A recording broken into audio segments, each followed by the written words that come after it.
Over here, so far I've changed the belt, the idler pulley, and the tensioner. It sounds really good until I put a little bit of,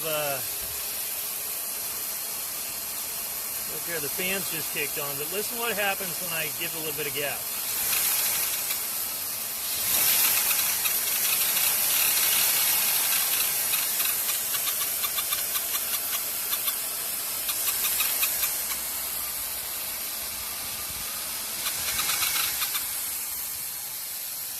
Again, anything you can do to help me figure out what's making that chirpy, chattering noise would be great. Thank you.